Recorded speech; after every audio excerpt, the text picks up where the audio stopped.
তাই ভগবানের গুজ্জাতি গুজ্জতম লীলা ভক্তরাই কেবল উপলব্ধি করতে পারে, দর্শন করতে পারে।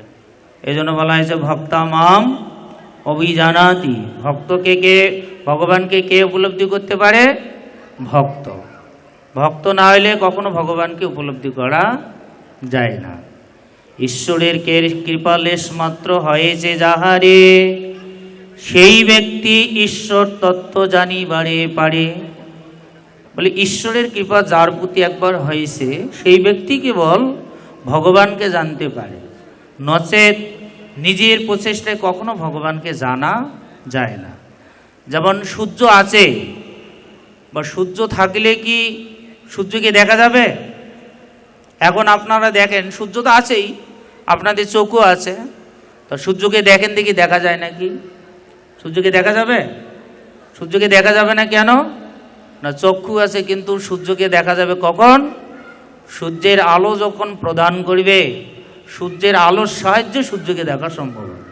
তো নচেত নিজের প্রচেষ্টায় চক্ষু থাকলেও ভগবানকে দেখা যাবে না, ভগবানের কৃপা যদি কারো প্রতি বর্ষিত না হয়। এইভাবে জড়াব্যাধের প্রতি ভগবানের কৃপা বর্ষণ হয়েছিল। এই জন্য তিনি শবরপল্লীতে বিশ্বাবসুরূপে জন্মগ্রহণ করে ভগবান নীলমাধবের সেবা পূজা করেছিলেন। ইন্দ্রদুম্ব রাজা, তিনিও ভগবানের মহান ভগবত ভক্ত। আগের জন্মে তিনি কিভাবে এই একটা পদ্ম ফুল দিয়ে কুমির রূপে জন্মগ্রহণ করে কি করে হাতির সঙ্গে 10,000 বছর যুদ্ধ করলেন, আর বিপদে পড়ে ভগবানকে একটি চরণে তিনি পদ্ম ফুল অর্পণ করলেন, আর ভগবান তার প্রতি প্রসন্ন হলেন এবং আবার তিনি কি করলেন, ইন্দ্রদুম্ব রাজা নামে অবন্তী নগরে জন্মগ্রহণ করে পরবর্তীতে জগন্নাথ বলদেব সুভদ্রা মহারানীকে প্রকট করেন। ইন্দ্রদুম্ব রাজার মাধ্যমে ভগবান প্রকটিত হয়েছিলেন। এখন জগন্নাথের যে এই রূপ, এটা কিভাবে ভগবান এই রূপ ধারণ করলেন আমরা গতকালকে কিছু আলোকপাত করেছিলাম। যে রোহিণী মাতা বক্তা, শ্রোতা কারা ছিলেন? দ্বারকার মহিষীরা। কতজন শ্রোতা ছিল? 16,108 জন মহিষী ছিল। আর বক্তা ছিলেন কে? রোহিণী মাতা। সাধারণ কোনো বক্তা না, কিন্তু রোহিণী মাতা বৃন্দাবন ধাম আদি। হরে কৃষ্ণ, এই যে প্রভু কৃষ্ণ ভক্ত প্রভু শব্দ হচ্ছে। তা রোহিণী মাতা দ্বারকা, বৃন্দাবন আদি সব জায়গায় ছিলেন। এজন্য বৃন্দাবন ধাম সম্বন্ধে তার যথাযথভাবে জানা ছিল, অবগত ছিলেন। তিনি রাধা রানীর মহিমাও জানতেন। তা আমরা গতকালকে আলোচনা করেছিলাম কিভাবে সে একজন ভক্তের পুত্র বিষয়ী ছিল এবং বৃন্দাবনে গেলেন। একবার অজ্ঞাতসারে রাধা রানীর নাম উচ্চারণ করার ফলে কোথায় গিয়েছিল? অজ্ঞাতসারে রাধা রানীর নাম উচ্চারণ করার ফলে কোথায় গিয়েছিলেন? জোরে বলুন। কি জানেন না? কোথায় গিয়েছিল? গোলকধামে গিয়েছিল, রাধা রানীর সিংহাসন অধিকার করে নিয়েছিল নাকি? এইভাবে যখন রোহিণী মাতা বলছেন রাধারানীর তত্ত্ব, রাধারানীর মহিমা, যেহেতু শয়নে স্বপ্নে কৃষ্ণ, জাগরণে 24 ঘন্টায় রাধারানীরকে স্মরণ করতেন, তা রাধারানীর তত্ত্ব এবার বলছেন। তা আজকে একটা কাহিনী বলছেন। রোহিণী মাতা বলছেন, হে মহিষীগণ, যে একদিন রাধারানী কৃষ্ণের কাছে গিয়ে বলছেন, হে প্রভু, যে বধূ হে, তুমি সে আমার প্রাণ। এই যে আমি ভজনটা কেন গাইলাম? তো রাধারানী বলছেন যে তুমি মোর পতি, তুমি মোর গতি, মনে আনো নাহি ভাই, যে তুমি আমার সর্বস্ব। হে প্রভু, আমি তোমার চরণে সব অর্পণ করেছি, আমি তোমাকেই কেবল ভালোবাসি। এই জন্য পরেরটা বলছেন, কলঙ্কি বলিয়া সবল ডাকে সবলকে, তাহাতে নাহি গো দুঃখ। যে আমি যে তোমাকে ভালোবাসি, যে কলঙ্কি বলিয়া সবাই আমাকে এরকম কলঙ্কিনী বলছে, তাহাতে আমার কোনো দুঃখ নেই। কিন্তু কলঙ্কের তোমারও লাগিয়া, কলঙ্কের পরিতে সুখ, গলায় পরিতে সুখ, যে তোমাকে আমি ভালোবাসি যে সবাই আমাকে কলঙ্কিনী বলে। তো এটাই হচ্ছে সমস্যা। বলছে গোপী মাঝে লোক সমাজে বধূ সবাই কলঙ্কিনী বলে। বলে হে বধূ, আমি তোমাকে ভালোবাসি বিধে সবাই আমাকে কলঙ্কিনী বলে। রাধারানী এই কীর্তনটা করেছেন, আক্ষেপ করে তিনি কৃষ্ণের কাছে গিয়ে ব্যক্ত করছেন। রাধারানীর এই দুঃখের কথা শ্রবণ করে কৃষ্ণ বলছেন, হে রাধে, তুমি চিন্তা করো না, আমি আগামী কালকেই তোমার এই কলঙ্ক মোচন করব। আমি নিশ্চিত তোমাকে যে সবাই কলঙ্কিনী বলছে গোপী মাঝে লোক সমাজে, আমিও আর এটা সহ্য করতে পাচ্ছি না। হঠাৎ করে কৃষ্ণ অসুস্থ হয়ে পড়লেন। এখন মা যশোদা দেখছেন কৃষ্ণ অসুস্থ হয়ে পড়ে গেছে, চিৎকার করছেন, হায় হায়, আমার গোপালের কি আর প্রাণ বাঁচবে না? আমার এই গোপালকে কত না সাধন ভজন করে, কত সাধু মহাত্মাদের সেবা করে, কত হাজার হাজার বছর তপস্যা করে আমি এই কৃষ্ণকে পুত্ররূপে লাভ করেছি। আসলে মা যশোদা কিন্তু সহজে কৃষ্ণকে পুত্ররূপে পাননি। নন্দ মহারাজ আর মা যশোদা আগের জন্মে কে ছিল জানেন কেউ? হাত তোলেন তো, কে জানেন? হাত তোলেন। কেউ জানেন না? শোনেন নাই কোনোদিন? মা যশোদা এবং নন্দ মহারাজ আগের জন্মে নন্দ মহারাজ ছিলেন দ্রোণ আর মা যশোদা ছিলেন ধরাসতী। এই ধরাসতী এবং দ্রোণ তারা এত বৈষ্ণব সেবা করেছিলেন, বৈষ্ণব সেবা করার জন্য টাকা পয়সা বাড়ি গাড়ি যা আছে সর্বস্ব অর্পণ করে দিয়েছিলেন। এজন্য বৈষ্ণব সেবার যে এত গুরুত্ব, বৈষ্ণবরা প্রসন্ন হয়েছিলেন মা যশোদার প্রতি, না ধরাসতীর প্রতি এবং এই দ্রোণের প্রতি। এই জন্য পরবর্তীতে তাদের কঠিন তপস্যায় ভগবান সন্তুষ্ট হয়ে তাদেরকে আশীর্বাদ দিয়েছিলেন যে আমি অবশ্যই তোমাদের পুত্ররূপে জন্মগ্রহণ করব। তা নন্দ মহারাজ আর মা যশোদা রূপে যখন জন্মগ্রহণ করলেন, বহু বছর ধরে তাদের কোনো সন্তান নেই, পুত্র সন্তান নেই। এমনকি অনেক বয়স হয়ে গেছে মা যশোদা আর নন্দ মহারাজের, বহু বয়স হয়ে গেছে, বৃদ্ধ হয়ে গেছে। এই বৃদ্ধ বয়সে কি করে ভগবানকে পেয়েছে? মা যশোদা আর নন্দ মহারাজ তারা অনেক বৈষ্ণব সেবা করেছিলেন, প্রতিদিন গৃহের মধ্যে বৈষ্ণব সেবা করেছিলেন। এজন্য প্রভুপাদ ভাগবতমের তাৎপর্য এক জায়গায় বলছেন, প্রত্যেকটা গৃহস্থের কর্তব্য হচ্ছে বৈষ্ণব সেবা করা। কিভাবে বৈষ্ণব সেবা করতে হবে? আপনি প্রতিদিন রান্না করবেন, রান্না করে ভগবানকে নিবেদন করবেন, নিবেদন করে রাস্তায় গিয়ে ডাকতে হবে, কোনো অতিথি অভুক্ত আছেন নাকি, চলে আসুন, আমার বাড়িতে প্রসাদ হয়েছে, একটু ভোজন করে যান। কে কে এরকম করে ডাকেন? হাত তোলেন তো, কেউ ডাকেন? বলছে এরকম করে ডাকতে হবে। একজন না একজন বৈষ্ণবকে ভোজন করিয়ে তারপর গৃহস্থের কর্তব্য হচ্ছে ভোজন করা। একজন বৈষ্ণব সেবা দেওয়া উচিত, কমপক্ষে একজন। ভক্তি সিদ্ধান্ত সরস্বতী ঠাকুর বলছেন বেশি বৈষ্ণব সেবা দেওয়ার দরকার নেই। আপনি যদি পারেন, একজন হচ্ছে সর্বোৎকৃষ্ট, তিনি যিনি সত্যিকারে যদি বৈষ্ণব হন, তাকে যদি আপনি ভোজন করান, সেই বৈষ্ণবের কৃপাল বলে আপনি নিশ্চিত কৃষ্ণকে প্রাপ্ত হতে পারবেন। এই জন্য বলছে বৈষ্ণবের আবেদনে কৃষ্ণ দয়াময়, এহেন পামর পুতি হবেন সদায়। বৈষ্ণবরা যদি ভগবানের কাছে আবেদন করেন, হে প্রভু আপনি একে কৃষ্ণ ভক্তি দান করুন, ভগবান দিতে বাধ্য। কিভাবে? যেমন উদাহরণ, এখানে ইচ্ছা করলে কি প্রধানমন্ত্রীর কাছে কেউ যেতে পারবেন? পারবেন? পারবেন। কিভাবে? আপনার গ্রামের যদি আপনি মেম্বারের শরণাগত হন, মেম্বার যদি আপনার প্রতি প্রসন্ন হন, তিনি আপনাকে চেয়ারম্যানের কাছে যদি নিয়ে যান, চেয়ারম্যান যদি আপনাকে এমপির কাছে নিয়ে যান, এমপি যদি আপনাকে মন্ত্রীর কাছে নিয়ে যান, মন্ত্রী প্রধানমন্ত্রীর কাছে আপনাকে নিয়ে যেতে পারে কি না? পারে কি না? অবশ্যই পারবেন। ভগবানের প্রিয়কে, ভগবানের সব থেকে প্রিয়কে, ভগবানের সব থেকে প্রিয় হচ্ছে ভক্ত। তাহলে ভগবান কি ভক্তের কথা শোনেন না? ভগবান বলছেন, যে করে আমার আস আমি তারে করি সর্বনাশ, তবুও যদি না সারে পাস তবে হই আমি তার দাসের দাস। কার দাস হন ভগবান? ভগবান বলছেন, যে আমার আস করে আমি তার সর্বনাশ করি, তাকে পরীক্ষা করি, তবুও যদি না সারে পাস তবে হই আমি তার দাসের দাস। গীতা পড়েছেন? গীতা পড়েছেন না? গীতার কভারের মধ্যে দেখছেন রথের সারথি কে হয়েছে? রথের সারথি কে? কৃষ্ণ। রথে বসে আছেন কে? উল্টাটা হয় নাই? বসে থাকবে কে? কৃষ্ণ রথে বসে থাকবে, আর অর্জুন চালাবে, কিন্তু তার উল্টাটা হয়েছে কেন? তার কারণ হচ্ছে অর্জুন পরীক্ষায় উত্তীর্ণ হয়েছেন, এজন্য ভগবান ভক্তের দাস হয়ে তার আজ্ঞা পালন করছেন।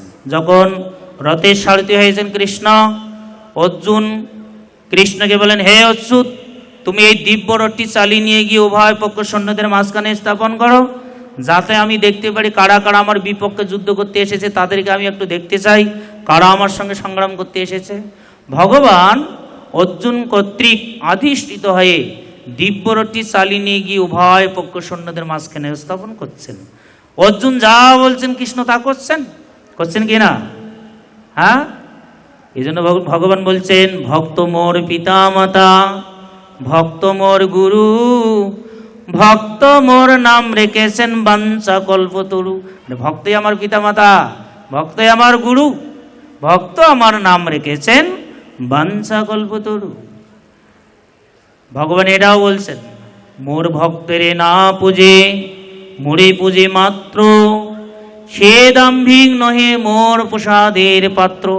যে আমার আরাধনা করে কিন্তু আমার ভক্তকে মানে না, এ হচ্ছে দাম্ভিক, অহংকারী, এই ব্যক্তি কদাপি আমার কৃপা লাভ করতে পারে না। তাহলে ভগবানের ভক্তের সেবা করলে ভগবানকে যে পাওয়া যাবে, নরোত্তম দাস ঠাকুর সমস্ত বেদ পুরাণ উপনিষদ সমস্ত শাস্ত্রের নির্যাস বৈষ্ণব সেবা করা, বৈষ্ণব সেবার কথা বলছে। তোমারও হৃদয়ে সদা গোবিন্দ বিশ্রাম, গোবিন্দ কহেন মম বৈষ্ণব প্রাণ। ভগবানের প্রাণ হচ্ছে বৈষ্ণব। যে তোমারও হৃদয়ে সদা, কার হৃদয়ে ভগবান বাস করে? ভগবান অনন্ত কোটি ব্রহ্মাণ্ড নিয়ন্ত্রণ করলেও এক জায়গায় বাস করেন। কোথায়? কোথায়? বৈষ্ণবের হৃদয়ে। আচার্যরা বলছেন, কৃষ্ণ সে তোমারও কৃষ্ণ দিতে পারো, তোমারও শক্তি আছে। তোমারও শক্তি আছে। কার শক্তি আছে? বৈষ্ণবের। বলে আমি তো কাঙ্গাল, কৃষ্ণ কৃষ্ণ বলি, ধাই তব পাছে পাছে, ধাই তব পাছে পাছে। আমি তো কাঙ্গাল। কিসের কাঙ্গাল? টাকা পয়সার? কে কে নিজেকে কাঙ্গাল মনে করেন? হাত তোলেন তো, হাত তোলেন। কাঙ্গাল মনে করেন? সত্যি? কিসের কাঙ্গাল? কিসের কাঙ্গাল মনে করি? আমি তো কাঙ্গাল, কৃষ্ণ কৃষ্ণ বলি। আরে না, টাকা পয়সার জন্য না। হে বৈষ্ণব ঠাকুর, আপনার কাছে মহামূল্যবান সম্পদ রয়েছে। সেই সম্পদটা কি? কৃষ্ণ প্রেম বিনা দরিদ্র জীবন, দাস করে বেতন মরে দেহ প্রেমধন। যার মধ্যে কৃষ্ণ প্রেম ধন নেই তার জীবনটাই দরিদ্র। আমরা কাকে ধনী বলি এই জগতে? কাকে ধনী বলি? যার টাকা পয়সা আছে, অট্টালিকা বাড়ি ব্যাংক ব্যালেন্স আছে, আরে সে বিষয়ী, সে ধনী না। রায় রামানন্দ চৈতন্য মহাপ্রভু যখন গদাবরীর তীরে কথোপকথন হচ্ছিল, সেই সময় চৈতন্য মহাপ্রভু রায় রামানন্দকে প্রশ্ন করেছিলেন, হে রায় কও, এই জগতে ধনীর মধ্যে কোন ধনী শ্রেষ্ঠ? রায় কহে, কৃষ্ণ প্রেম ধন আছে যার, সেই ধনী শ্রেষ্ঠ। কোন ধনী শ্রেষ্ঠ? যার কৃষ্ণ প্রেম ধন আছে। বলা হয়েছে, গোলকের প্রেম ধন হরিনাম সংকীর্তন। গোলকের প্রেম ধন, গোলকের প্রেম ধন এই হরিনাম সংকীর্তন বা কৃষ্ণ সম্পদ ভক্তের কাছে আছে, ভক্তের কাছে গচ্ছিত আছে। তাই এই সম্পদটা যদি আমরা লাভ করতে চাই, নিজেকে কাঙ্গাল মনে করে বৈষ্ণবের পিছে পিছে যেতে হবে। হে বৈষ্ণব ঠাকুর, কৃপা করে আপনি আমাকে কৃষ্ণকে দান করুন, কৃষ্ণকে দান করুন। কোনো বৈষ্ণব যদি আমাদের প্রতি প্রসন্ন হয় তবে তিনি কৃষ্ণকে দান করতে পারেন। যেই নাও আমি তোমাকে কৃষ্ণকে দিলাম। গৌর গোবিন্দ স্বামী মহারাজ বলছেন, ইস্কনের একজন জিভিসি, তিনি গুরু, তিনি বলছেন যে যে অনেক সময় আমরা সাধুগুরু বৈষ্ণবের কাছে গিয়ে বলছি না, কৃপা করুন, কৃপা করুন, কৃপা করুন। গুরুদেব প্রসন্ন হয়ে তিনি কৃষ্ণকে দান করছেন। কিভাবে কৃষ্ণকে দান করছেন? কৃষ্ণ নাম, আর কৃষ্ণ হচ্ছে অভিন্ন। এই নাও আমি তোমাকে কৃষ্ণকে দিলাম, কৃষ্ণের যত্ন করো এখন তুমি। বিশেষ করে যারা হরিনাম দীক্ষা পেয়েছেন সদ্গুরুদেবের কাছ থেকে, দীক্ষা পেয়েছেন মানে কৃষ্ণকে পেয়েছেন। কেন? নাম রূপে কলিকালে কৃষ্ণ অবতার, নাম হইতে হয় সর্বজগত নিস্তার। নাম রূপেই ভগবান আবির্ভূত হয়েছেন। অতএব নামের মধ্যে আর ভগবানের মধ্যে কোনো পার্থক্য নেই। নাম দিয়েছে মানে কৃষ্ণকে দিয়েছে। তাই গুরুদেব যে হরিনাম দীক্ষা দিয়েছেন, এই নামের মধ্যে আছেন আপনি শ্রীহরি, নামের মধ্যেই ভগবান আছে। অতএব নামকে যদি কেউ অযত্ন করে তাহলে ভগবান চলে যাবে আমাদের কাছ থেকে, আর কান্না করলেও ভগবান ফিরে আসবে না। এইভাবে চৈতন্য মহাপ্রভু বলছেন, জীবে দয়া নামের রুচি বৈষ্ণব সেবন, ইয়া হইতে ধর্ম আর নাহি সনাতন। হে সনাতন, এই তিনটা হচ্ছে কলিযুগের জন্য সর্বশ্রেষ্ঠ ধর্ম। তিনটা কি কি? জীবে দয়া, জীবে দয়া মানে জীবে দয়া, নামের রুচি, আর বৈষ্ণব সেবন। বৈষ্ণব সেবন না করে যে জন বৃথয় জন্ম তার। তাই প্রত্যেকটা গৃহস্থের প্রধান কর্তব্য হচ্ছে বৈষ্ণব সেবা করা। ভগবান নিজে আচরণ করে জগৎজীবকে শিক্ষা দিয়েছেন। আজ থেকে 5000 বছর পূর্বে ভগবান কৃষ্ণ যখন দ্বারকায় লীলাবিলাস করছিলেন, সেই সময় সুদামা বিপ্র গিয়েছিল। সুদামা বিপ্র গেলে কি হবে, কি করেছিলেন? নিজের সিংহাসনে বসে তার পাদ প্রক্ষালন করে পাদ ধৌত জল ভগবান নিজেই পান করেছিলেন। করেছিলেন কি না? ভগবান নিজে আচরণ করে জগৎজীবকে শিক্ষা দিয়েছেন। এইভাবে মা যশোদা বহু বৈষ্ণব সেবা করেছেন। সেই সমস্ত বৈষ্ণবরা আশীর্বাদ দিয়েছিলেন। সেই সমস্ত বৈষ্ণবদের কৃপায় মা যশোদা নন্দ মহারাজ কৃষ্ণকে পুত্ররূপে লাভ করছেন। বুঝতে পেরেছেন? তো এইভাবে মা যশোদা কৃষ্ণকে পুত্ররূপে লাভ করেছেন। মা যশোদা চিন্তা করছেন, হায় হায়, কত কষ্ট করে সাধনা করে কৃষ্ণকে পুত্ররূপে পেলাম, আর আজকে কৃষ্ণের এরকম অবস্থা, তাহলে আমার গোপাল কি আর বাঁচবে না? বিভিন্ন ডাক্তার দেখালেন, ওষুধ খাওয়ালেন, কিন্তু কৃষ্ণ আর সুস্থ হচ্ছেন না। মা যশোদা নন্দ মহারাজ চিন্তায় পড়ে গেলেন। তখন মা যশোদার চিন্তা দিকে কৃষ্ণ তিনি একটা বৌদ্ধের বেশ ধারণ করলেন। হরে কৃষ্ণ কৃষ্ণ কৃষ্ণ হরে হরে, হরে রাম রাম রাম হরে হরে। তা তখন স্বয়ং কৃষ্ণ বৌদ্ধের বেশ ধারণ করলেন। বৌদ্ধের বেশ ধারণ করে যখন নন্দালয়ে এলেন, সেই মা যশোদা গিয়ে বলছেন, হে বাবা, হে বৌদ্ধ বাবা, তুমি করুণা করে এসেছো, আমার গোপালকে কি বাঁচাইতে পারবে? সেই বৌদ্ধ বাবা বলছেন, হ্যাঁ অবশ্যই আমি আপনার গোপালকে বাঁচাইতে পারবো, কিন্তু একটা সত্য আছে। কি সত্য? যে 108টা ছিদ্র কলসি, 108টা ছিদ্র কলসি লাগবে। আর কি করতে হবে? কৃষ্ণের একটা মাথার কেশ মানে চুল ছিঁড়তে হবে। এই কেশ দিয়ে যদি কেউ যমুনার মাঝখান দিয়ে একটা ব্রিজ তৈরি করতে পারে, এই 108টা ছিদ্র কলসি নিবে, কৃষ্ণের মাথার চুল দিয়ে ব্রিজ তৈরি করতে হবে, এবং সতী নাড়ি লাগবে। সতী নাড়ি ছাড়া এটা কেউ পাবে না। এবং যমুনার মাঝখান থেকে জল নিয়ে আসতে হবে। এই জল দিয়ে যদি ঔষধ তৈরি করে কৃষ্ণকে খাওয়ানো হয়, তাহলে কৃষ্ণ সুস্থ হবে। তা মা যশোদা বললেন, হ্যাঁ হ্যাঁ অবশ্যই, তাহলে আমাদের এই বৃন্দাবনের মধ্যে তো সতী নারী আছেই, সবাই জানে সতী নারী বৃন্দাবনের মধ্যে সর্বশ্রেষ্ঠ সতী নারী হচ্ছে জটিলা আর কটিলা। জটিলা নাম দেখেন, নামগুলো কি? জটিলা মানে কি জানেন? জটিলা মানে যার জটিল বুদ্ধি ছিল, জটিল বুদ্ধি। আর কুটিলা মানে সব থেকে কূটনীতি বুদ্ধি ছিল। কূটনীতি বুদ্ধি আর জটিল বুদ্ধি, এই দুইজন নাকি বৃন্দাবনের মধ্যে সতী নারী। মা যশোদা তো দৌড়ে গিয়েছেন। দৌড়ে যখন গিয়েছেন, তাহলে জটিলা কুটিলাকে গিয়ে বলছেন, এ জটিলা কুটিলা, আরে আমার গোপালকে বাঁচাইতে হবে, বাঁচাইতে হবে। জটিলে কুটিলে বের হয়েছেন। জটিলে কুটিলে বলছেন, মা যশোদা কি হয়েছে? যে আমার গোপাল তো অসুস্থ হয়ে গেছে, তাহলে কি করতে হবে? আরে বৃন্দাবনে আমরা সবাই জানি তুমি একমাত্র, দুইজনেই তোমরা শাশুড়ি আর ননদি নাকি? জটিলা কুটিলা কি হয়? শাশুড়ি আর ননদি। তা ঠিক, অবশ্যই আমার এই গোপালকে তোমরাই বাঁচাতে পারবে। তো তোমরা যেহেতু এই বৃন্দাবনের মধ্যে সতী নারী, 108টা ছিদ্রযুক্ত কলসি দিয়ে যমুনার মাঝখান থেকে জল নিয়ে আসতে হবে। আর এই জল যদি কৃষ্ণকে ঔষধ তৈরি করে খাওয়ানো হয়, তাহলে কৃষ্ণ সুস্থ হবে।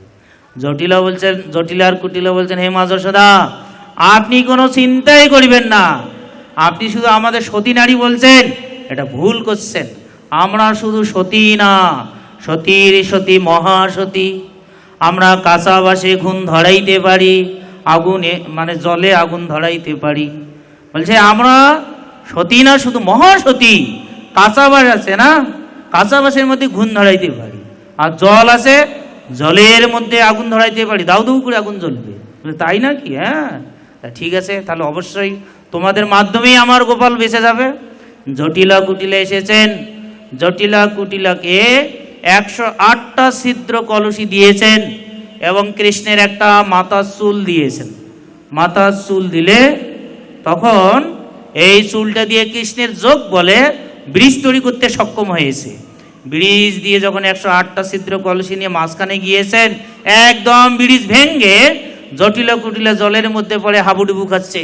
বলছে, কে আছে, বাঁচাও বাঁচাও, জোরে চিৎকার করছেন জটিলা কুটিলা। জল আনবে কিসের কি, প্রাণ নিয়ে টানাটানি করছে।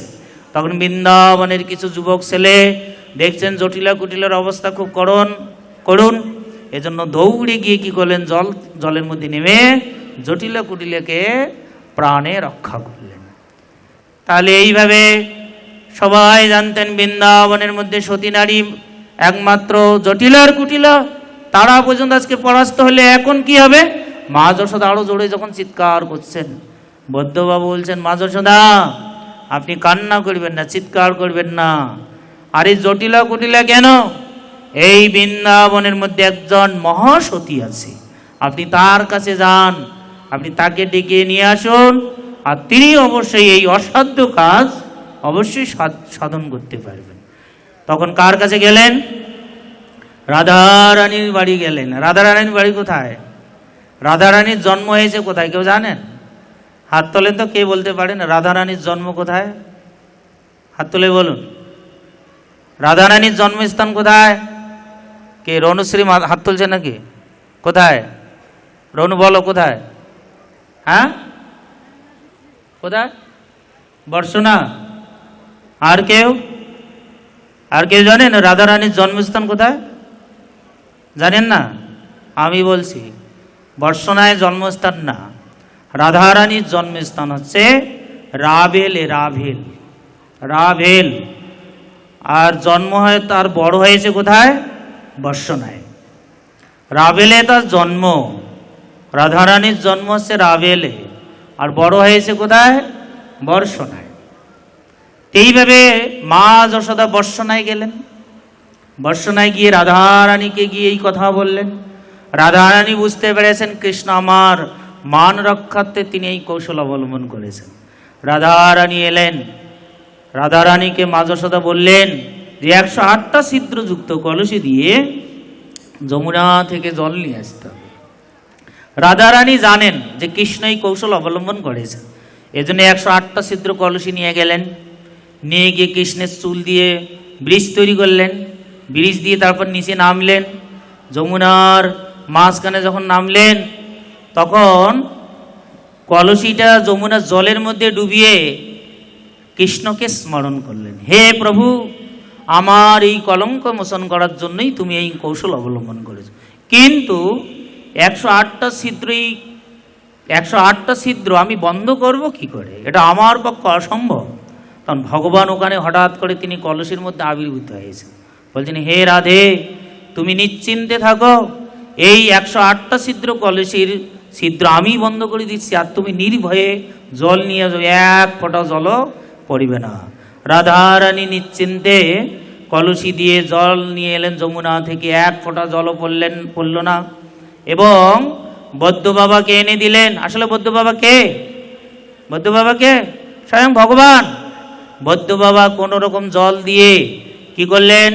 মন্ত্রের মাধ্যমে কৃষ্ণকে খাওয়ালেন, আর সঙ্গে সঙ্গে কৃষ্ণ সুস্থ হয়ে গেল। তখন বৃন্দাবনের মধ্যে ঘোষিত একমাত্র এই বৃন্দাবনের মধ্যে সতীর সতী মহাসতী হচ্ছে শ্রীমতী রাধা ঠাকুরানী কি? তাহলে এখন সতী নারীকে, হ্যাঁ না জটিলা কটিলা? জটিলা কটিলা নিজেকে সতীর সতী মহাসতী বলেছিলেন। এই জটিলা কটিলা রাধারানীকে কলঙ্ক দিতেন, বিভিন্নভাবে তার দোষ খুঁজতেন। এরকম বহু লীলা রয়েছে। তো এইরকম ভাবে যখন রোহিণী মাতা রাধারানীর কথা বর্ণনা করছেন, রাধারানীর মহিমার কথা, তখন কৃষ্ণের চোখ আরো বড় হয়ে গেছে, এখনো সম্পূর্ণটা বড় হয় নাই, ঠিক আছে? এইরকম রোহিণী মাতা বলতে আছেন রাধারানীর মহিমার কথা, ব্রজের কথা, বৃন্দাবনের কথা। তারপর ধীরে ধীরে কান পেতে সুভদ্রা বলরাম কৃষ্ণ শ্রবণ করতে করতে তাদের চোখ বড় হচ্ছে, হাত ভিতরে ঢুকছে, পা ভিতরে ঢুকে যাচ্ছে। হঠাৎ করে রোহিণী মাতা রাধারানীর আর একটা তত্ত্ব বলছেন, হে মহিষীগণ, এক সময় মানে দোলযাত্রার সময় দোল খেলা হবে। তা নারদমুনি একদিন ভগবানের অনেক সেবা করেছিলেন। নারদমুনির সেবায় সন্তুষ্ট হয়ে ভগবান বলছেন, হে নারদ, আমি তোমার সেবায় এত প্রসন্ন হয়েছে, আমার কাছে বর চাও। তখন নারদমুনি বলছেন, প্রভু, আপনি যদি বর দিতে চান, এই বরটা যখন আমার প্রয়োজন হবে তখন আমি চেয়ে নিব, এখন দরকার নেই। ঠিক আছে, তথাস্তু। নারদমুনি আবার কৃষ্ণের কাছেও যান, রাধারানীর কাছেও যান। নারদমুনি তো সর্বত্রই যান। রাধারানীর সঙ্গে যখন ওতপ্রোতভাবে বেশি ঘনিষ্ঠ হচ্ছে, একদিন রাধারানীকে সাবধান করে দিলেন, হে রাধে, এই নারদমুনির সঙ্গে আবার বেশি ওটা বসা করো না, তার কথায় আবার বেশি কান টান দিও না, নাহলে সমস্যার সৃষ্টি করতে পারে। না প্রভু, আমাদের আবার কি করবে? ও তো আমাদের একদম প্রিয় ভক্ত, ও আবার আমাদের মধ্যে কি সমস্যা সৃষ্টি করবে? তো ঠিক আছে, তাহলে দেখা যাক কি হয়। তো হঠাৎ করে দোলযাত্রার দিনে দোল হবে, ললিতা বিশাখা অন্যান্য সখীরা সবাই এসেছে। রাধারানীর সাজতে দেরি হচ্ছে, রাধারানী বিভিন্ন অলঙ্কারে সজ্জিত হচ্ছে। এক পর্যায়ে রাধারানী আর আসছে না, দেরি হয়ে যাচ্ছে। তো ওখানে নারদমুনি আবির্ভূত হয়েছেন। নারদমুনি আবির্ভূত হয়ে বলছেন, প্রভু, আপনার সেবা করেছিলাম, আপনি আমাকে একটা বর দিতে চেয়েছিলেন, মনে আছে তো? হ্যাঁ হ্যাঁ নারদ, আমার তো মনে আছে। তাহলে প্রভু, আপনি কৃপা করে এই বরটা আজকে দিয়ে দিন। কি বর? যে প্রভু, যেহেতু রাধারানীর আসতে দেরি হচ্ছে, তা আপনি একটু কৃপা করে আজকে ললিতা দেবীকে নিয়ে ওই দোলের মধ্যে উঠুন। তো অন্যান্য সখীরাও এটা শুনে খুব খুশি হয়েছে, নারদমুনির কথায় ভোট দিয়ে দিলেন যে হ্যাঁ হ্যাঁ প্রভু, তাহলে তাই হোক। যেহেতু রাধারানী এখনো নেই, তার এত দেরি হচ্ছে সাজগোজ করতে, রাধারানী যেহেতু নেই, তা আপনি একটু ললিতাকে নিয়ে দোলের মধ্যে বসুন, আমরা একটু আপনাদেরকে দোলাবো। তা নারদমুনি অনেক অনুনয় বিনয় করলে ভগবান বলছেন, ঠিক আছে, তা যেহেতু নারদমুনি তোমাকে বর দিতে চেয়েছিলাম, তা তোমার কথা রক্ষা না করলে কেমন হয়? তখন ললিতা দেবী উঠতে চাচ্ছিলেন না, অন্যান্য সখীরা জোর করে এই কৃষ্ণের পাশে দোলের মধ্যে বসে দিয়েছে। দোলের মধ্যে বসে দিলে সখীরা দোলে মানে জোরে জোরে দোলাচ্ছেন। দোলনের মধ্যে জোরে জোরে যখন দোলাচ্ছে, নারদমুনি হঠাৎ করে ওখান থেকে অন্তর্ধান হয়ে রাধারানীর কুঞ্জে গিয়েছে। রাধারানীর কুঞ্জে গিয়ে বলছেন, হে মাতো, সর্বনাশ হয়েছে, সর্বনাশ হয়েছে। কি হলো নারদ? হঠাৎ করে আবার কি সর্বনাশ হলো? হে মাতো, তুমি গিয়ে দেখো আজকে কৃষ্ণ কি করেছে, তোমাকে বাদ দিয়েছে, তোমার কথা মনেই করে নাই, বাদ দিয়ে ওই ললিতা দেবীকে নিয়ে দোলে উঠছে। তা তখন নারদ মুনির এই কথা শুনে বলছে, তাই নাকি? যে হ্যাঁ, তা রাধারানী এইভাবে যখন তার মানে রাধারানীর কাছে গিয়ে যখন নারদ মুনি অভিযোগ দিলেন, এইভাবে যখন বললেন, ভগবান কৃষ্ণ এরকম দোল খেলতে গেলে হঠাৎ করে দেখছেন যে কি নারদ মুনি কই গেল। মা আশেপাশে তাকিয়ে দেখেন যে নারদ মুনি নেই। ভগবান বুঝতে পেরেছেন এই নারদ মুনি একটা প্যাঁচ বাজিয়ে দিয়েছে। তখন অন্যান্য সখীরাও দেখছেন রাধারানী আজকে এখনো নেই কেন? তা রাধারানী মান করে বসে আছেন। রাধারানী মান করেছেন, এটা দেখে ভাবছেন হায় হায়, ঠিক আছে ললিতাকে নিয়েই থাক, ওকে নিয়ে দোল খেলুক, আমি আর কোনো দিন যাবো না, কৃষ্ণের পাশেই বসবো না, আমি আর যাবই না। রাধারানী মান করে তিনি বসে থাকলেন একটা বনের মধ্যে নির্জন স্থানে। তখন সখীরা চিন্তা করছেন কি ব্যাপার, রাধারানীর তো এত দেরি হয় না, রাধারানী আজকে এখনো নেই কেন? তা কৃষ্ণ বলছেন তাই তো, তা চলো দেখি আমরা রাধারানীর অনুসন্ধান করি। নারদ মুনিও যেহেতু নেই, এক পর্যায়ে এই সখীরা রাধারানীর অনুসন্ধান করতে করতে করতে রাধারানীকে পেলেন। রাধারানীকে যখন পেলেন, তা রাধারানীকে পেয়ে সখীদের কথা বিশ্বাস করছেন না। কৃষ্ণ যখন ওখানে গেলেন, কৃষ্ণ তাকে অনেক বুঝাচ্ছেন, হে রাধে দেখো, যে আসলে কিন্তু আমি দোলের মধ্যে উঠতে চাই নাই, তা আমি তোমাকে আগে একদিন সাবধান করে দিয়েছিলাম না, যে তুমি নারদ মুনির কথা শোনো না, তার কথায় কান দিও না, তুমি তো আমার কোনো কথাই শুনলে না। দেখো নারদ মুনি আমার কাছে একটা বর চেয়েছিল, তা আজকে তিনি এই বরটা চেয়েছেন যে রাধারানীর যেহেতু তোমার যেহেতু আসতে দেরি হচ্ছে, আজকে ললিতা দেবীকে নিয়ে আপনি একটু দোলের মধ্যে উঠুন। তাই নারদ মুনির কথা রক্ষার্থে আমি উঠেছি। তা রাধারানী কোনো কথাই শুনতে চাচ্ছেন না। তখন ভগবান কৃষ্ণ রাধারানীর চরণ ধরে অনেক আকতি মিনতি করছেন, হে রাধে তোমার এই মান ভঙ্গ করো, আসলে আমি উঠতে চাইনি, সত্যি বলছি।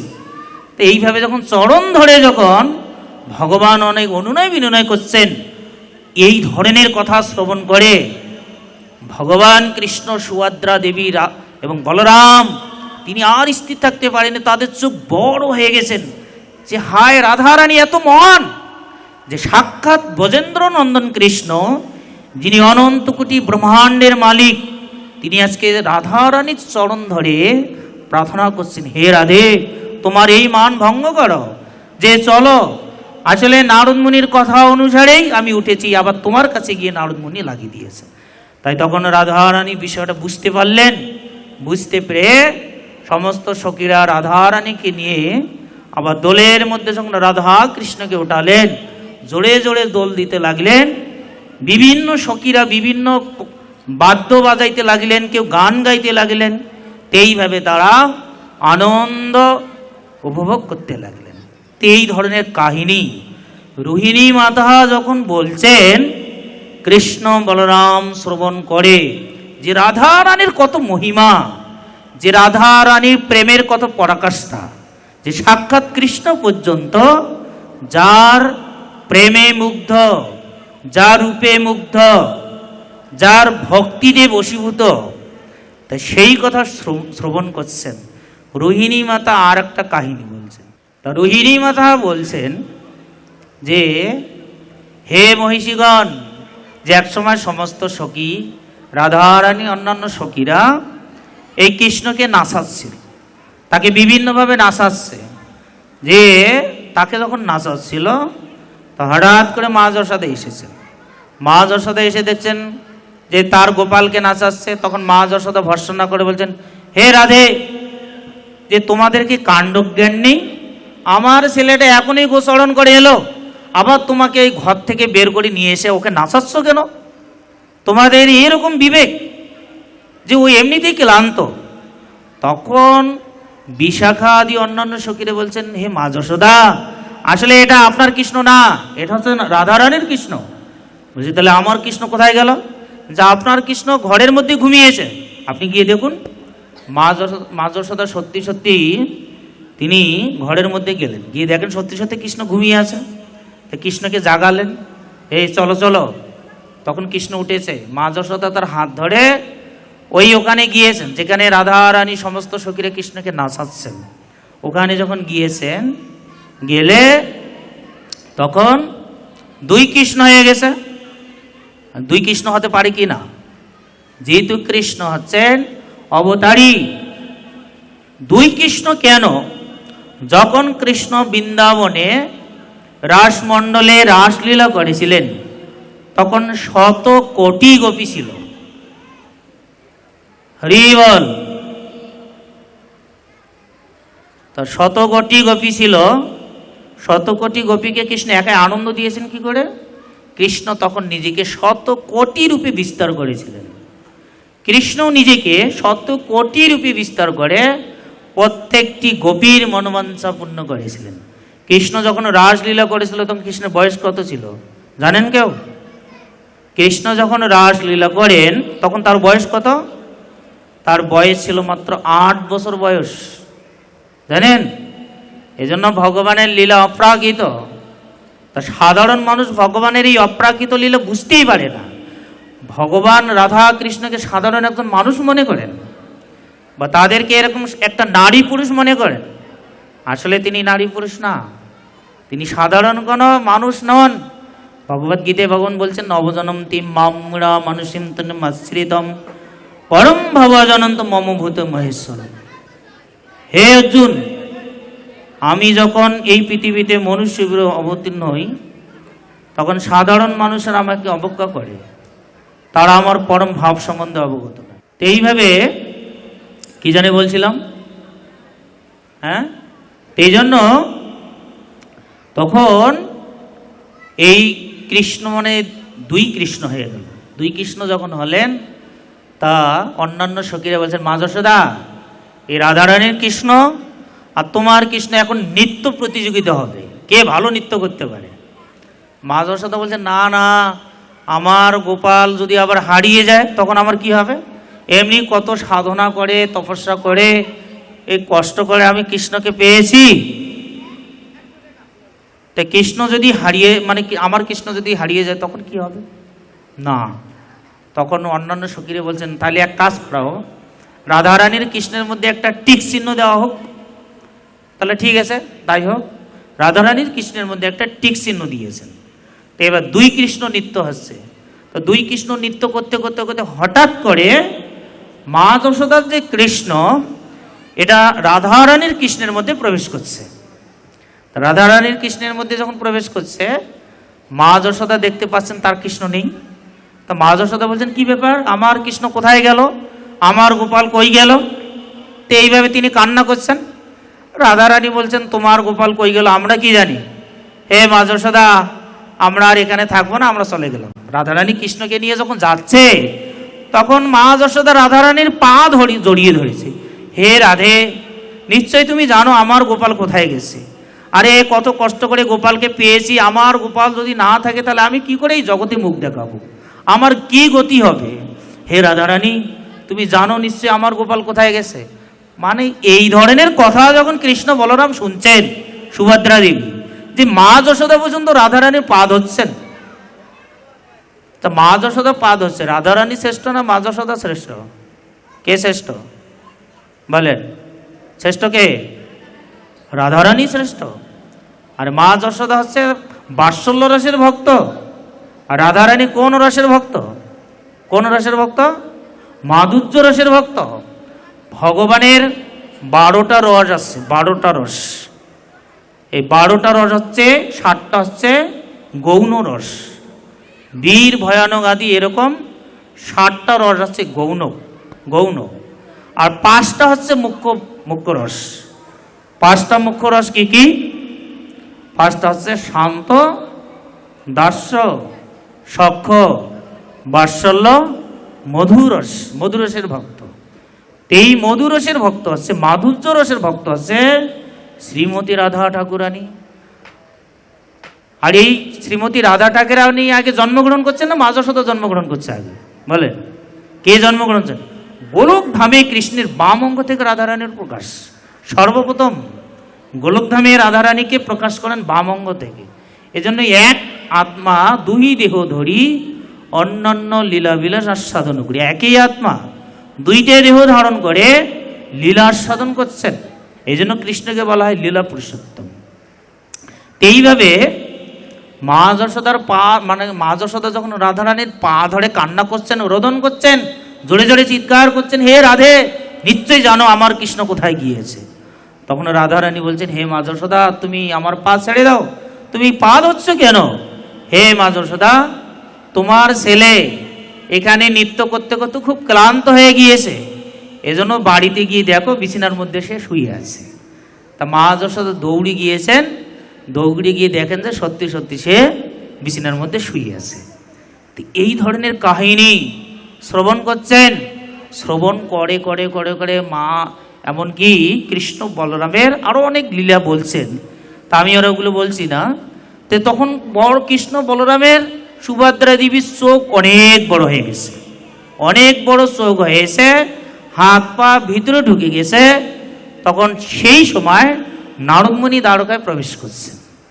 নারদমুনি যখন দ্বারকায় প্রবেশ করেছেন, দূর থেকে দেখছেন দ্বিভুজ মুরলীধর শ্যামসুন্দর রূপ, চাচন চেকন কেশ, মদন মোহন বেশ, পীত বসনধারী, দিয়ে তো সাক্ষাৎ ভগবান।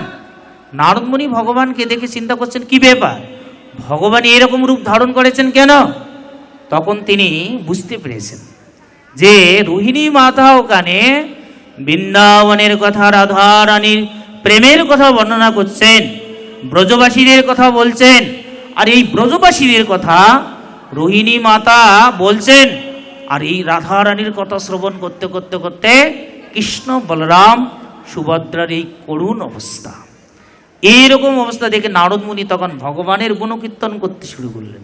ভগবানের গুণকীর্তন যখন করছেন, হঠাৎ করে সুভদ্রা বলরাম কৃষ্ণের বাহ্য চেতনা ফিরে এসেছে। বাহ্য চেতনা যখন ফিরে এসেছে, তখন তাদের যে আসল স্বরূপ, আসল যে রূপ সেটা ধারণ করেছেন, স্বাভাবিক হয়ে গেছেন। তখন নারদমুনি বলছেন, প্রভু দেখেছি দেখেছি। যে নারদ কি দেখেছ? হে প্রভু আমি জানি যে ভক্ত ভগবান বিরহে কান্না করে, রোদন করে, কিন্তু আমি কোনোদিন দেখি নাই যে সাক্ষাৎ ভগবান ভক্ত বিরহে তার এরকম করুণ দশা হয়। যে হে প্রভু আমি যেহেতু দেখলাম তুমি এই রাধা রানীর কথা, ব্রজবাসীদের কথা, বৃন্দাবনের কথা শ্রবণ করতে করতে তোমার যে রূপ তুমি ধারণ করেছিলে, পা ঢুকে গিয়েছে ভেতরে, হাত ঢুকে গিয়েছে, চোখ বড় হয়ে গেছে, রোমাঞ্চিত হয়েছে, গদগদ ভাব হয়েছে। হে প্রভু আপনার কাছে আমার বিশেষ অনুরোধ প্রার্থনা, আপনার এই রূপ কৃপা করে আপনি জগতে প্রতিষ্ঠিত করবেন, যাতে জগতের বদ্ধ জীবগণ আপনার এই রূপ দর্শন করে তারা এই জগতের বন্ধন থেকে মুক্ত হয়ে আপনার ধামে আসতে পারে। তা নারদ মুনিকে বলছেন তথাস্তু।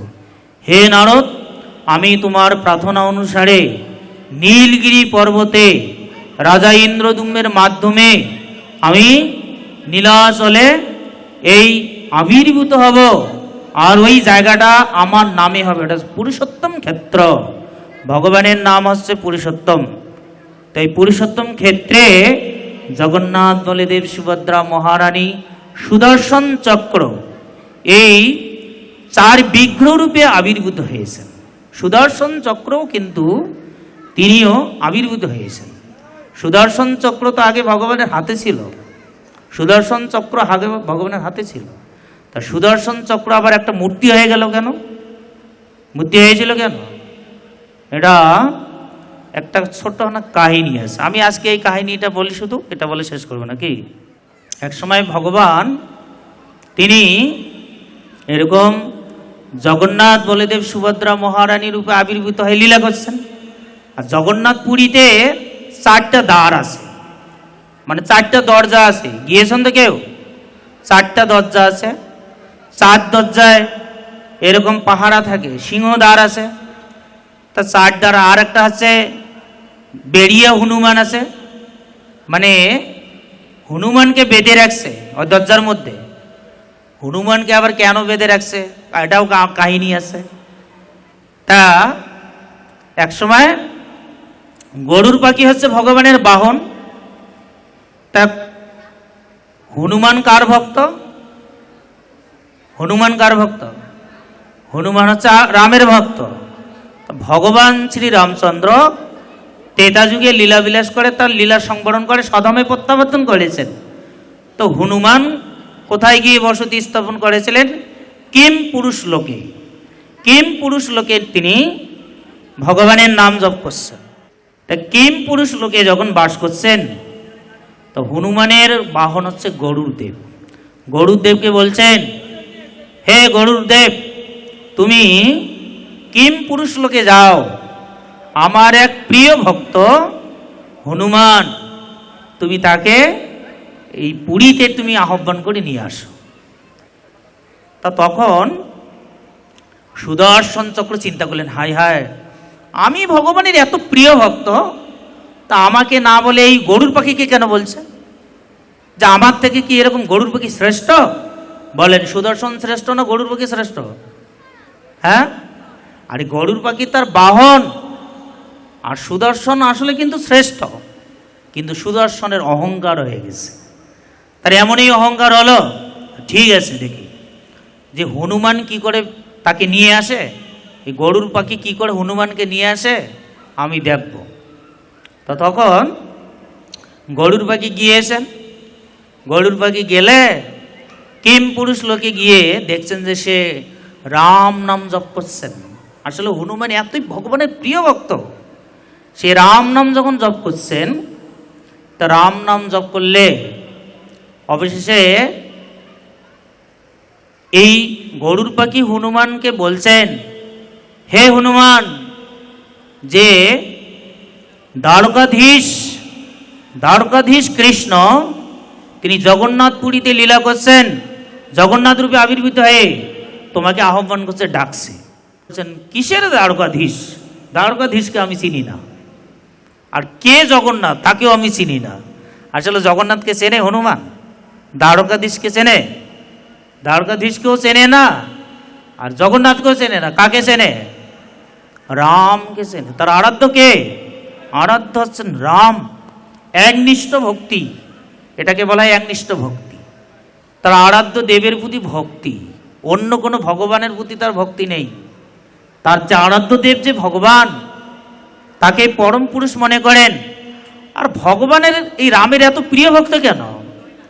তার কারণ হচ্ছে, এক সময়ে জানকী দেবী মানে সীতা দেবী, তিনি লঙ্কা থেকে ফিরে এসেছে, অযোধ্যায় এসেছে। তো হনুমান অনেক সেবা করেছে, হনুমানের খুব খিদা লাগছে। হনুমানের খিদা লাগলে তো হনুমান সীতা দেবীর কাছে গিয়ে বলছে, মা তো আমার খুব খিদে পেয়েছে, আমাকে একটু খেতে দাও। তো হনুমান যখন এরকম খেতে চাইলেন, তো হনুমান দেখছেন সেই সময় সীতা দেবী তিনি এরকম সিঁদুর তার কপালের মধ্যে দিচ্ছেন। তার সিঁদুর যখন কপালের মধ্যে দিচ্ছেন, তো হনুমান সীতা দেবীর কাছে গিয়ে বলছেন, হে মা তো, তুমি এই সিঁদুর কেন কপালে লাগাচ্ছ? এটা লাগাইলে বা কি হবে, না লাগাইলে বা কি হবে? তখন হনুমানকে আসতে দিচ্ছিল না, এই জন্য আমি তাকে ভেতরে গ্রাস করে ফেলেছিলাম। তা তখন হনুমান মানে সুদর্শনের মতলব বুঝতে পারলেন। এরপরে গরুর পাখি চলে এলো, তারপরে গরুর পাখি চলে এলো। তখন সুদর্শন চক্রকে বললেন, তোমার এত অহংকারী হয়েছ যে আমার ভক্তের পথ তুমি এইভাবে রোধ করেছ।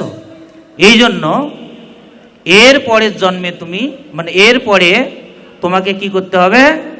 তোমাকে এই মূর্তি হয়ে দাঁড়িয়ে থাকতে হবে, মূর্তি হয়ে দাঁড়িয়ে থাকতে হবে। তখন সুদর্শন চক্র ভগবানের চরণ ধরে কান্না করছে। কান্না করলে ভগবান তখন একটা আশীর্বাদ দিলেন, ঠিক আছে ওঠো, চিন্তা করো না, যে আমিও দারু ব্রহ্মরূপে এই জগন্নাথ নীলগিরি পর্বতে আবির্ভূত হয়েছি এবং তুমিও আমার পাশে এই মূর্তি রূপে থাকবে, কিন্তু তোমাকে একটা বর দিচ্ছি। বরটা হচ্ছে এই যে আমার যে মন্দির আছে, মন্দিরের মধ্যে তোমার এই চক্র স্থাপন করা হবে। আর এই চক্র যে যত বেশি দূর থেকে দর্শন করে প্রণাম করিবে, সাক্ষাৎ জগন্নাথ বলদেব সুভদ্রা মহারানীর দর্শনের ফল সে লাভ করতে পারবে। এই জন্য দেখবেন উপরে আসে না, প্রত্যেকটা মন্দিরের উপরে চক্র আছে কি নেই? এই চক্র, সুদর্শন চক্র, ভগবানের আশীর্বাদে সুদর্শন চক্র এই মন্দিরের উপরে বিরাজ করছে। আর তাকে যে অভিশাপ দিয়েছিলেন তার অহংকার চূর্ণ করার জন্য তিনি মূর্তি রূপে, দেখবেন একটা আছে কিন্তু জগন্নাথ, মানে ভগবানের জগন্নাথের সামনে মূর্তি রূপে দাঁড়িয়ে আছে, সুদর্শন চক্র কাঠ হয়ে দাঁড়িয়ে আছে, তিনি দারু ব্রহ্মরূপে দাঁড়িয়ে আছেন। এইভাবে আমরা দেখতে পারি যে তখন হনুমান ভগবান শ্রী রামচন্দ্রের স্তব স্থিতি করে চলে গেলেন। তা পরবর্তীতে কি হয়েছিল, মাঝে মাঝে এই সমুদ্রের এত শব্দ বের হইতো, ভগবান কৃষ্ণ কান পেতে মানে ঘুমাইতে পারতেন না। তখন হনুমানকে ডেকে নিয়ে এসেছেন, হে হনুমান, তুমি এখানে থাকবে, এই দাঁড়ে থাকবে, যাতে এই সমুদ্রদেব এত আওয়াজ করতে না পারে। তা তিনি কান পেতেছিলেন, তো এই জন্য কান পেতে যখন শুনে ওখানে কান পেতে দাঁড়িয়েছিলেন, এক পর্যায়ে হনুমান একটু কিম পুরুষ লোকে বেড়াইতে গিয়েছিল, আর এইদিকে এত জোরে জোরে আওয়াজ হচ্ছিল সমুদ্রের শব্দ, মানে সমুদ্রের জল। তখন ভগবান শ্রী জগন্নাথ দেখছেন কি ব্যাপার, এই হনুমান কোথায় গেল, এ দ্বারপাল রূপে একে রাখা হইলো, এ কোথায় চলে গেছে। তখন জোর করে আবার হনুমানকে ডেকে নিয়ে এসে এবার তাকে বেঁধে রেখে দিয়েছে ওই দাঁড়ের মধ্যে। এই জন্য বলা চায় বেরিয়ে হনুমান, ওখানে আপনারা জগন্নাথ পুরীতে যাবেন, দক্ষিণ যে দ্বার আছে ওই দক্ষিণ দ্বারে হনুমানকে বেঁধে রাখছেন। তো এইভাবে আমরা দেখতে পারি যে দারু ব্রহ্মরূপে চার ব্রহ্ম, জগন্নাথ বলদেব সুভদ্রা সুদর্শন, এই চৌঠা বিগ্রহরূপে নীলগিরি পর্বতে ভগবান আবির্ভূত হয়ে জগৎজীবকে তিনি অকাতরে কৃপা বাড়িবর্ষণ করছেন।